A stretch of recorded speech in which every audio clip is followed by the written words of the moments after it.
Hello guys, म तपाईहरुलाई आज एउटा कुरा सोध्न चाहन्छु हैन। जति पनि पोर्चुगलमा रहनुहुने सम्पूर्ण नेपालीले चाहिँ मलाई एउटा कुरा भन्नु कि यो पोर्चुगलमा चाहिँ बाटैभरि यो सुन्तला हो कि जुनार पुरै लट्टमै फलिरा हुन्छ। हेर्नुस् हैन, मज्जाले फलिरहेछ क्या, हैन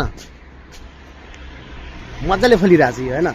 जताततै फलिरा हुन्छ क्या, जताततै बाटैभरि हुन्छ। हेर्नु त बाटैभरि हुन्छ कि लट्टमै फलिरा हुन्छ, तर खाँदैनन् हैन। खायो भने अमिलो अमिलो हुन्छ, काकडी भन्दा पनि यो यस्तो लट्टमै फलिरहेको यहाँ हेर्नुहोस् हैन। यस्तो फलेछ कि यस्तो फलेछ हैन, कुहिएर जान्छ पुरा हैन। यसरी बाटोभरि कुहिएर जान्छ।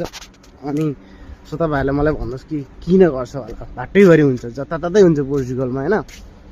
सो नेपालमा पनि के भन्छ, हरानको मेयर हर्क साम्पाङले पनि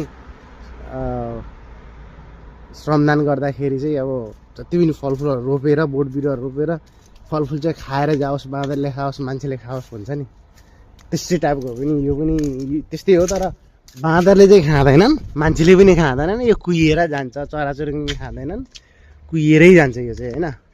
यस्तो फल्छ कि यस्तो फल्छ, तर मलजल पानी नभएर नि होला हैन, तर अमिलो हुन्छ। तर फल चाहिँ लास्टै फल्छ कि यो। सो प्लिज कमेन्ट गर्नु होला गाइस।